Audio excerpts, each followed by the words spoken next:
하셨습니까? 윤석열 대통령이 당선된 지 정확히 오늘이 2년 반 되는 날입니다. 이제부터 내려갑니다. 산은 내려갈 때가 더 중요하다는 것 알고 계시죠? 네, 많이 들었습니다.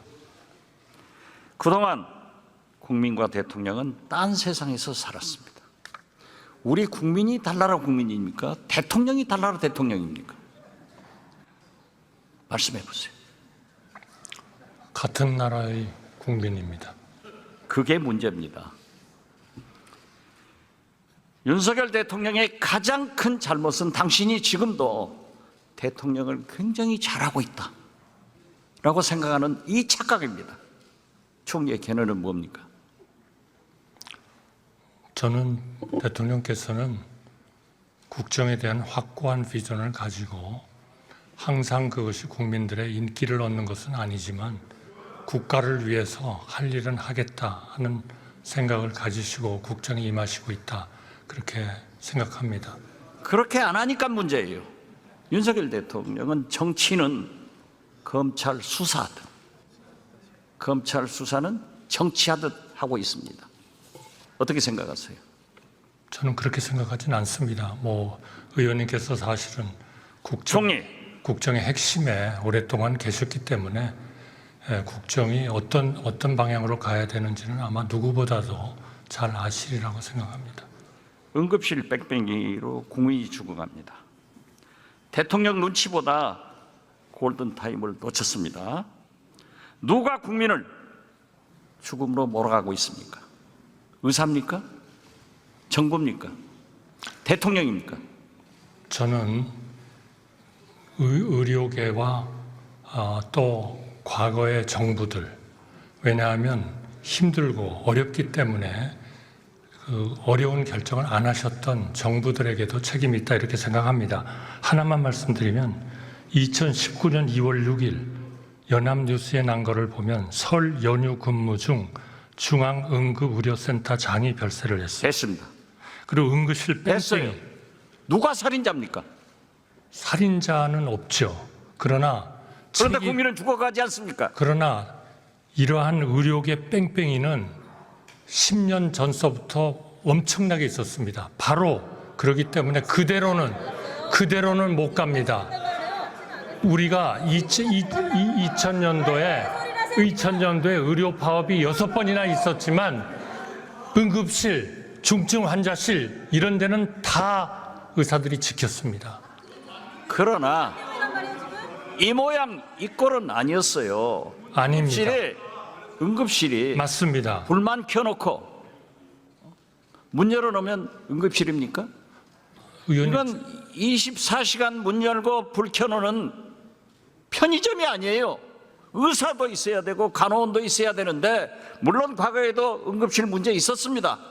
그렇지만 지금 현재의 이 모양 이 꼴이 아닌데 그 책임이 누가 있습니까? 지금 의원님께서 걱정하시는 걱정에는 충분히 공감하고, 그럼 총리는 걱정 안 하세요? 물론 걱정을 합니다. 우리 모두 힘을 합쳐서 이 문제를 잘 해결하고 지속 가능한 우리의 최고의 의료 시스템을 만들도록 우리 모두 힘을 합쳐야 됩니다. 지금 누가 누구를 손가락질하고 글쎄, 누가 누구의 책임이라고 얘기하고 그런 것은 아니라고 생각합니다. 전화를 걸 정도면 응급실 안 가도 된다. 이 국민 연장 지르는 소리 아니에요? 어떻게 이런 사람들이 윤석열 정부의 중책을 맡고 있느냐, 이걸 말씀드리는 거예요. 의원님, 동아일보 23년 3월 28일 서울 한복판에서 응급실 찾아 표류 75분간 병원 26곳 전화, 이런 일들이 일어나고 있었습니다. 이 얘기는 우리가 정말 여야 말씀하셨으니까 천광암 칼럼 보셨어요? 네. 나라가 망해가고 있어요. 저는 그렇게 생각하지 않습니다. 자, 의원님의 걱정과 충정, 국가에 대한 애국심은 제가 잘 합니다. 군의관 파견하면 다 해결됩니까? 군의관 받지도 않고 돌아가고, 그러니까 처벌한다? 이제 아니다? 이게 응급실 대책입니까? 처벌은 잘못 전달이 됐다고 이미 설명을 했고요.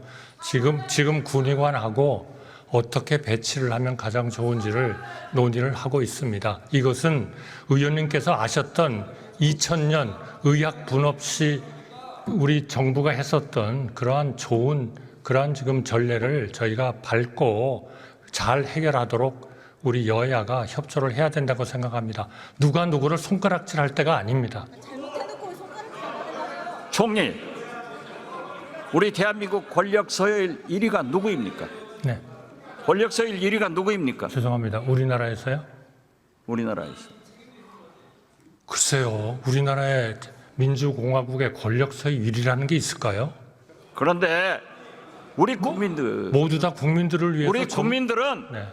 김건희 대통령, 윤석열 영부남 하면서 권력 서열 1위가 김건희라는 소리가 들려오는데 총리는 아직 못 듣고 있어요? 저는 그거는 완전한 가짜 뉴스고 선동입니다. 국정 도도처처에서 김건희 여사 그림자가 어른거립니다. 왜 김건희 여사 앞에만 쓰면은 여당도, 검찰도, 경찰도, 권익위도, 방통위도, 감사원도 자가만 집니까? 왜 자가만 집니까? 대통령께서 여사만 싸고 돌고 있기 때문 아니겠습니까, 여러분?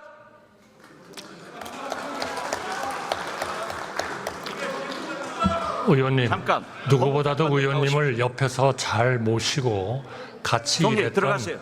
법무장관 나오세요. 전직으로서 동의하기가 어렵습니다. 예. 네, 감사합니다.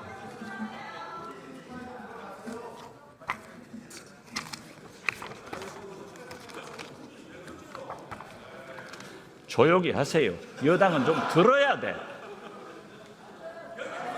야당 되면 소리 지르세요.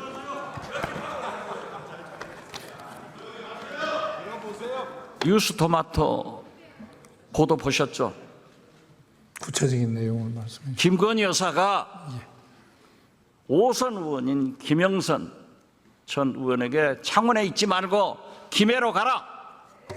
그러면은 대통령께서 많은 공약을 해준다. 이런 거 안 보셨어요? 뉴스는 봤습니다. 봤죠? 예. 수사해야 되는 것 아니에요? 의원님께서 말씀하신 뉴스는 봤습니다만 그 중에 어떤 구체적인 이것은요. 팩트를 제가 아직 확인한 바가 없어서 김건희 여사가 예. 중대한 선거 개입을 한 것이고 국정 개입을 한 것이고 나아가서는 이 자체가 국정농단이라고 생각하는데 법무장관은 어떻게 생각하세요?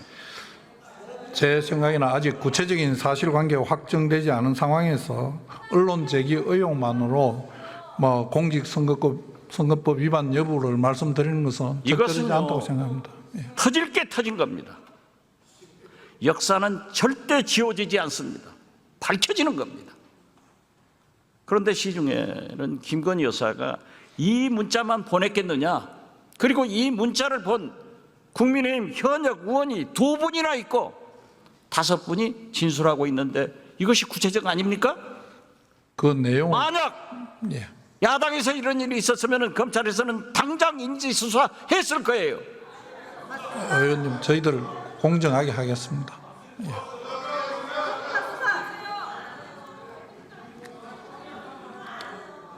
오마이뉴스 보도 보셨어요?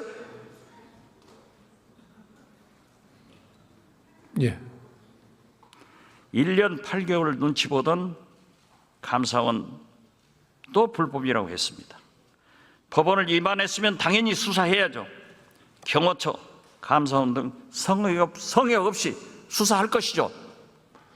일부 수사가 진행되고 있는 부분도 있고 지금 감사 결과가 또다시 나오면 거기에 불법적인 내용이 있다면 마땅히 수사가 진행될 것입니다. 네, 총리 다시 부탁합니다.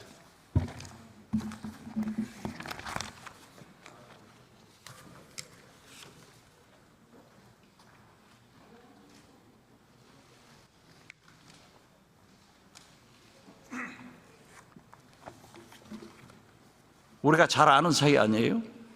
너무나 잘하는 거죠. 사모님도 잘 알죠? 물론이죠. 예. 한 정말 돌아가셔서 정말 안타깝게 생각합니다. 네. 한 총리 사모님이 디올백 300만 원짜리 가지면 받으실 거예요? 제가 아는 사모님은 안 받아요. 그런 가정을 전제로 해서는 답변하는 건 좋습니다. 적절치 않을 것 같습니다. 자, 장인이 사위가 놀고 있으니까 생활비 줬어요. 사위가 취직하니까 월급 받으니까 생활비 안 줬는데 이거 뇌물입니까? 이렇게 하면은 디올백 300만 원짜리도 최재형 목사가 안 사줬으면은 윤석열 대통령이 사주니까 그럼 윤석열 대통령도 뇌물죄로 조사해야 되는 것 아니에요?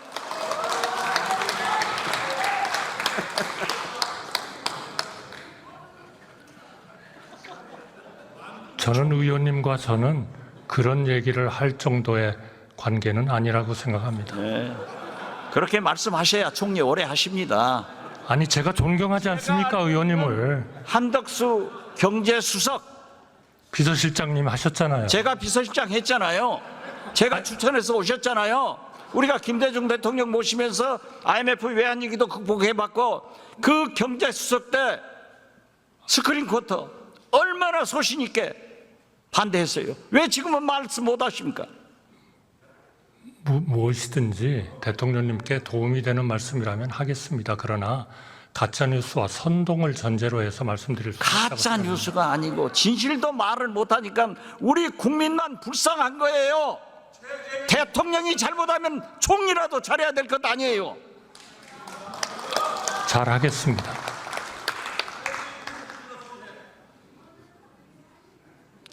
대통령께서는 자본하는 물가, 은행 금리, 의료 대란은 못 잡고 이재명, 민주당, 문재인 전 대통령 때려잡는 데만 금메달 따서 되겠어요? 때려잡으라는 물가 잡고 은행 금리 잡고 의료 대란 잡아야 된다고 해야 성공한 대통령이 될 수 있는 것 아니에요? 지금 물가와 금리는 그런 방향으로 가고 있지 않습니까? 물가는 2%입니다. 8월 달에. 이거는 전 세계에서 거의 가장 좋은 실적입니다. 그러니까 미국보다도 더 좋아요. 대통령이 기자회견 하면서 경제 좋다. 민생은 어렵다 그러셨습니다. 경제 좋아요? 민생은 어렵습니다. 민생은 어렵잖아요. 맞습니다. 예. 1년에 100만 개씩이 없어집니다. 경제 좋다가 좋아요? 그러나 130만 개 그래서 기업들이 우리는 들어옵니다. 네. 지난 2년 반간 국민과 대통령이 딴 나라에서 산 거예요. 같은 우리 데 국민이 달나라 국민도 아니고 윤석열 대통령도 달나라 대통령이 아니라고 하면은 정신 차려야 된다 이거예요. 정신은 항상 차리겠습니다. 자, 10만 4천 원 카드 썼다고 기소했다고 하면은 300만 원 디올백 받았으면은 기소해야 되는 것 아니에요? 의원님께서 말씀을 안 하시는데요. 아니 왜 저 여기 앉아 계신 분들이 답변을 하라 말라 하시죠? 의장님 그게 맞습니까? 총리, 예. 그 순한 한덕수 총리가 요즘 대통령이 싸우라고 하니까 국회의원들의 질문에 저돌적으로 반항을 하고 있어요. 죄송합니다. 청문회 나온 사람들도 다 국회의원하고 싸우자는 거예요. 대통령께서 총선 패배하고 뭘 하겠습니까? 모두 내 잘못이다. 나부터 잘하겠다 했는데 여당 당선자들 모여놓고 예상권, 거부권이 있으니까 싸우라? 세상에 어떤 부모가 자식들에게 싸우라 하고 어떤 대통령이 여당 국회의원들에게 야당과 싸우라고 하는 사람이 있었어요? 대통령님, 김대중 대통령께서 저한테 싸우라고 할 때 제가 싸우든가요? 저 안 싸웁니다. 김대중 대통령이 싸우라고 하는 것은 정의를 위해서 했어요. 맞습니다. 국정을 위해서 싸우라고 하셨어요. 그런데 하도 가짜뉴스와 선동이 판을 치니까 그 순한 한덕수 총리가 그렇게 변했기 때문에 대통령실과 내각과 국회가 충돌하고 있는 거예요. 제발 옛날의 한덕수로 돌아가세요. 의원님 저 안 그것이 변했습니다. 나라를 살리는 길이에요. 저 의원님 존경하고요. 의원님하고 말레이시아에 가서 외환위기 극복하기 위해서 노력했던 거 지금도 생생하게 기억하고 있습니다. 제가 왜 변합니까? 왜 변해야 그때는 됩니까? 좋은 한덕수였는데 지금은 나쁜 한덕수예요. 그거는 제가 부족하기 때문에 그렇습니다. 죄송합니다. 자, 이번에 우리가 반쪽 광복절, 37년 만에 처음으로 반쪽 개원식을 했습니다.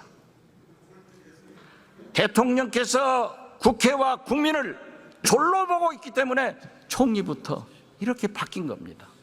잘 생각하세요. 아주 잠을 안 자면서 생각하겠습니다. 왜냐하면 저는 누구보다도 우리 의원님을 존경하기 때문입니다. 않고 개원식 날 대통령이 미국 국회의원들하고 김건희 여사 생일 파티? 이게 말이 됩니까? 그런데 이 정신 나간 대통령실에서는 왜 하필이면 이런 사진을 공개해가지고 국민 염장을 지르냐 이거예요. 그거는 제가 보기에는 이제까지 그 비서실장으로서 공보수석으로서 홍보수석으로서 모든 정권에 걸쳐서 최고였던 박지원 의원님을 따라갈 사람이 없기 때문입니다. 그렇죠. 그러니까 DJ께서 그러셨습니다. 그러니까 윤석열 대통령한테 건의해서 나를 데려다 쓰라가세요. 그렇게 건의하겠습니다. 취임해가지고 10일 날 취임해가지고 5월 11일 날 아침 9시에 너 나가 이런 인사를 하기 때문에 실패하는 거예요. 자 보세요. 물론 대통령 비서실은 대통령실은 영부인을 잘 모셔야 됩니다. 그렇지만 하필이면은 개원식도 안 오신 그날 미국 국회의원들하고 식사하는 것은 당연해요. 김건희 여사 생일 파티 했다고 그런 사진을 공개하는 대통령실 때문에 윤석열 대통령이 욕먹는다 이것을 건의하시라 이 말이에요. 건의하겠습니다. 예, 잘했어요. 잠깐 쉬세요 또. 네. 행안부 장관 오셨죠? 이렇게 뵈니까 너무 좋습니다. 감사합니다. 그러면 삼청동으로 초청이나 한번 해보세요. 사실은 저는 국정원장실에서 한 번쯤 부를 줄 알았습니다. 국정원장은 외부 인사를 잘 안 불러요. 근데 거기에 가봤다는 기자들이 너무 많더라고요. 저렇게 쫄랑쫄랑 덤비니까 대통령이 하는 짓을 총리가 배우고 국회의원들, 장관들이 도전하는 거예요. 그러면 안 돼요. 들어가세요. 네, 잘하겠습니다.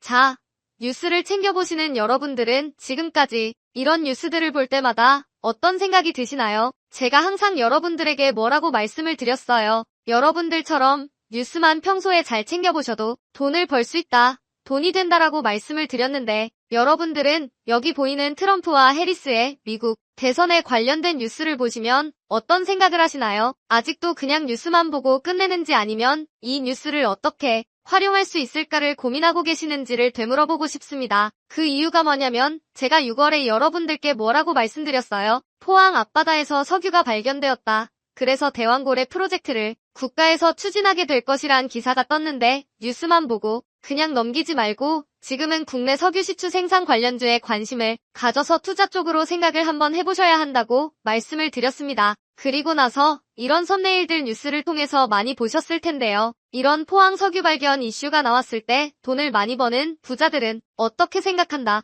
대부분의 부자들은 이런 뉴스들을 보고 어떤 종목이 가장 좋은지, 어디에 투자해야 돈이 몰리는지 자연스럽게 생각한다고 제가 말씀을 드렸죠. 부자들이 봤을 때는 뉴스가 곧 돈으로 이어지고 그 뉴스가 나에게 돈을 벌어준다는 경험적 확신이 있기 때문이라고 말씀드렸었는데 월급으로 부자가 되는 건 절대 불가능하다는 걸 이미 부자들은 알고 있습니다. 그래서 이번에도 마찬가지입니다.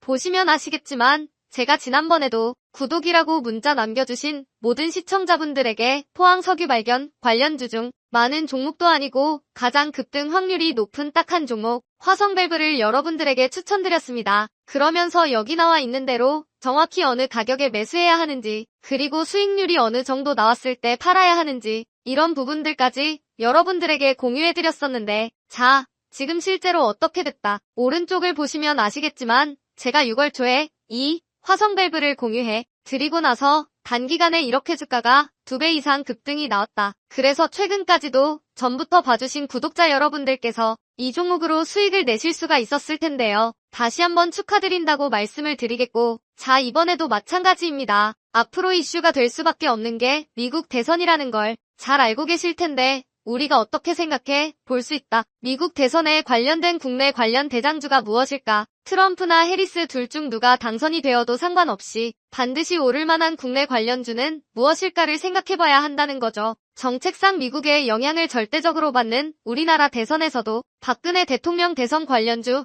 아가방 컴퍼니는 무려 2600% 가까이 상승했고 이명박 대통령 대선 관련주였던 이화공영은 4000% 이상 상승했던 건 다들 기억하실 겁니다. 그래서 대선주는 정말 중요합니다. 자, 그렇기 때문에 제가 이번에도 뭘 보내드린다. 지난번과 똑같이 제 번호 010-7922-8273으로 행운이라는 문자를 보내주시면 링크 주소 하나를 보내드릴 건데요. 이 링크를 타고 방에 들어오시게 되면 미국 대선과 관련된 국내 관련 종목 중 앞으로 누가 당선되던 상관없이 국내 대장주 역할을 하면서 주가가 가장 크게 급등할 종목을 정확하게 사고 파는 시점을 받아보실 수 있습니다. 그래서 여러분들도 일상의 뉴스를 활용한 주식으로 돈을 버는 연습을 한번 해보시라고 말씀을 드리겠습니다. 영상을 보시는 시청자분들 중에 나도 이번 종목이 좀 궁금하다 하시는 분들은 누구나 상관없이 그리고 어느 시간대나 상관없이 부담 없이 이렇게 상단에 제 번호를 항상 남겨놓고 있습니다. 제 번호 010-7922-8273 저에게 이런 식으로 지난번처럼 행운이라는 문자 보내주시면 제가 이번에도 똑같이 대선 관련 무료 추천 급등주 링크를 보내드리겠습니다. 이해되시죠? 그래서 제 번호 010-7922-8273번호로 행운이라는 문자를 보내주시면 여러분들이 직접 뉴스를 통해서 돈 버는 연습을 해보실 수가 있는 거고 제가 돈을 받는 것도 아니고 투자를 대신해드리는 것도 아니니까 부담 없이 신청해주시면 되는 겁니다. 단돈 1만 원으로도 시작해도 괜찮은 게 투자와 재테크입니다. 그리고 수익이 나면 저는 다른 것은 바라지 않습니다. 제 채널의 구독과 좋아요 한 번씩만 눌러주시면 됩니다. 시청해주셔서 감사합니다. 제 채널의 구독과 좋아요 한 번씩만 눌러주시면 됩니다. 시청해주셔서 감사합니다.